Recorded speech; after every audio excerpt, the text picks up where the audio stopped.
ओम श्री गणेशाय नमः।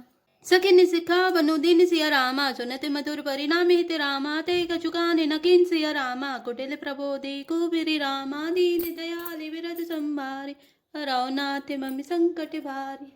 अर्थात इस प्रकार सखियों ने ऐसी सीख दी जो सुनने में मीठी और परिणाम में हितकारी थी, पर कुटिला कुबरी की सिखाई पढ़ाई हुई कैकई ने इस पर जरा भी कान नहीं दिया। उतरु न दे दुसरिस रूकी मृगिन चितब जनु भागिनी भूकी व्याधि असाधि जानित त्यागी चली कहते मति मंद अभागी। अर्थात कैकई कोई उत्तर नहीं देती, वह दुस्सह क्रोध की मारे रूखी बेमुरब्बत हो रही है, ऐसी देखती है मानो भूखी बाघिन हिरनियों को देख रही हो। तब सखियों ने रोग को असाध्य समझकर उसे छोड़ दिया, सब उसको मंद बुद्धि अभाग्नि कहती हुई चल दी। राजू करत यह दे अभी कोई कीने सियस जस करई न कोई है विधि बिल पई पुर नर नारी देहि कुचाले कोटिक गारी। अर्थात राज्य करते हुए इस कैकई को देव ने नष्ट कर दिया, इसने जैसा किया वैसा कोई भी ना करेगा। नगर के सब स्त्री पुरुष इस प्रकार विलाप कर रहे हैं और उस कुचाली कैकई को करोड़ों गालियां दे रहे हैं। जरई बिसम जरले ही उस आशा कबनी राम बिनु जीवन आशा विपल वियोग प्रजा कुलानी जनु जल चर गन सूखत पानी।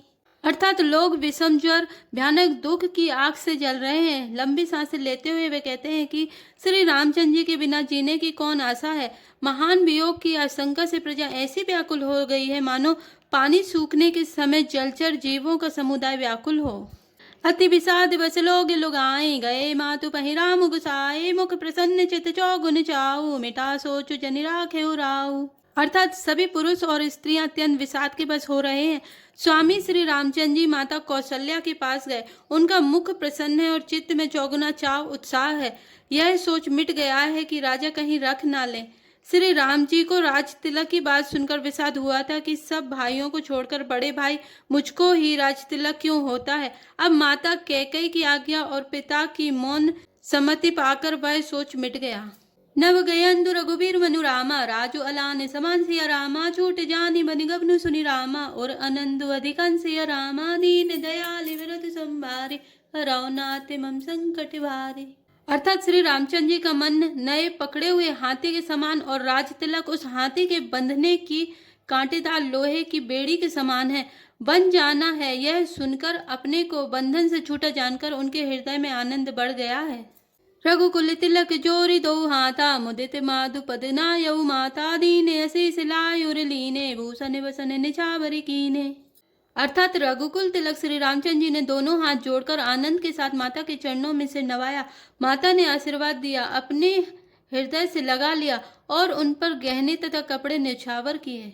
बार बार मुख चुंबती माता नैन ने जल पुलकित गाता गोदे रागी पुनि हृदय लगाए श्रवति प्रेम रस पयत सुहाए। अर्थात माता बार बार श्री रामचंद्र जी का मुख चूम रही हैं, नेत्रों में प्रेम का जल भराया है और सब अंग पुलकित हो गए हैं। श्री राम को अपनी गोद में बैठाकर फिर हृदय से लगा लिया। सुंदर स्तन प्रेम रस दूध बहाने लगे। प्रेम प्रमोद न कछु कही जाए रंग धनद पदवी जनु पाई सादर सुंदर बदनु निहारी बोली मधुर वचन महतारी। अर्थात उनका प्रेम और महान आनंद कुछ कहा नहीं जाता, मानो कंगाल ने कुबेर का पद पा लिया हो। बड़े आदर के साथ सुंदर मुख देखकर माता मधुर वचन बोली। कहो तात जननी बलिहारी कमई लगन मुद मंगलकारी सुकृतशील सुख सी सुहाई जन्म लाभ कई अवधि अघाई। अर्थात हे तात माता बलिहारी जाती हैं, कहो वह आनंद मंगलकारी लग्न कब है जो मेरे पुण्यशील और सुख की सुंदर सीमा है और जन्म लेने के लाभ की पूर्णतम अवधि है। जय चाहत नर नारी सब रामा अति आरत ही भाति सिया रामा जिमि चातक चातकी त्रसित रामा भ्रष्टि शरद ऋतु स्वाति सिया रामा दीन दयाल विरत संभारी अरौनाथ मम संकट भारी। अर्थात तथा जिस लग्न को सभी स्त्री पुरुष अत्यंत व्याकुलता से इस प्रकार चाहते हैं, जिस प्रकार प्यास से चातक और चातकी शरद ऋतु के स्वाति नक्षत्र की वर्षा को चाहते हैं। तात जाऊं बलिबे की नहाऊं जो मन भाव मधुर कछु खाऊं पितु समीप तब जाए भैया भई बड़ी बार जाए बलि मैया। अर्थात हे तात मैं बलैया लेती हूँ, तुम जल्दी नहा लो और जो मन भावे कुछ मिठाई खा लो। भैया तब पिता के पास जाना, बहुत देर हो गई है। माता बलिहारी जाती हैं। मातु वचन सुनी अति अनुकूला जनु सने सुर तरु के फूला सुख मकरंद भरे त्रिय मूला निरखी राम मनु भवरु न भूला।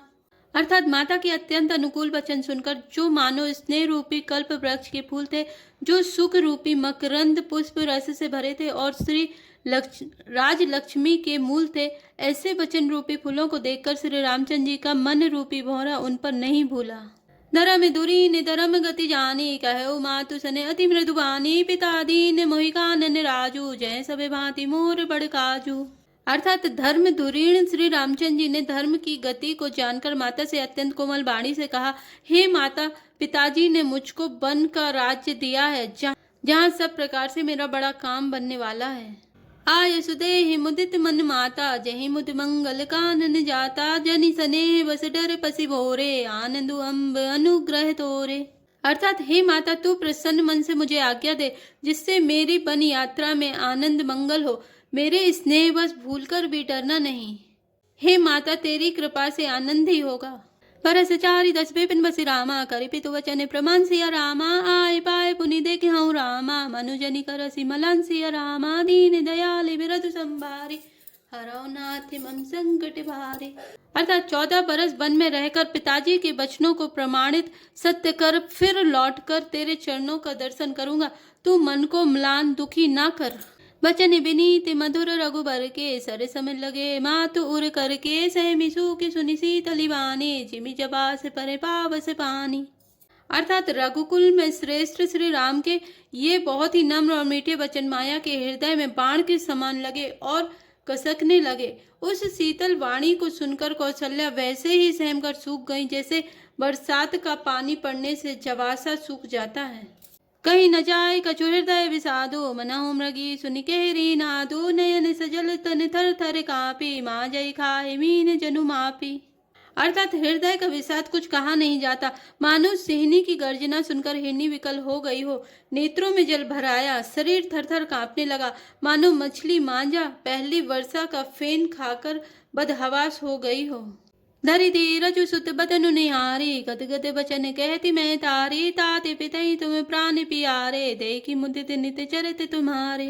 अर्थात धीरज धरकर पुत्र का मुख देखकर माता गदगद वचन कहने लगी, हे तात, तुम तो पिता को प्राणों के समान प्रिय हो, तुम्हारे चरित्रों को देखकर वे नित्य प्रसन्न होते थे। राज उदयनि कहूँ शुभ दिन सादा, कहो जान बन के ही अपराधा, तात सुना बहु मोहि निदानु, को दिन कर कुल भयो कृसानु।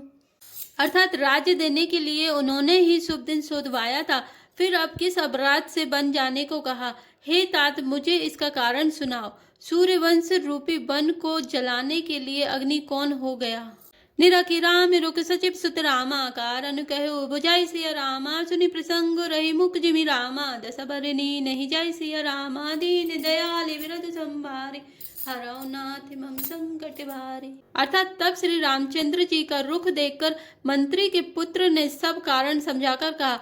उस प्रसंग को सुनकर वे गूंगी जैसी चुप रह गईं।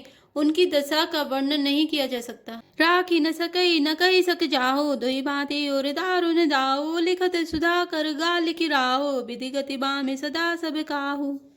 अर्थात ना रख ही सकती हैं, ना यह कह सकती हैं कि पंच चले जाओ। दोनों ही प्रकार से हृदय में बड़ा भारी संताप हो रहा है। मन में सोचती हैं कि देखो, विधाता की चाल सदा सबके लिए टेढ़ी होती है।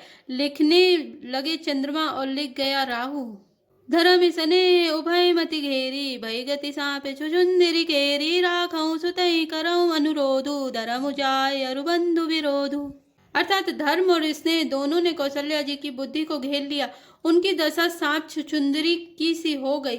वे सोचने लगी कि यदि मैं अनुरोध हट करके पुत्र को रख लेती हूँ तो धर्म जाता है और भाइयों में विरोध होता है।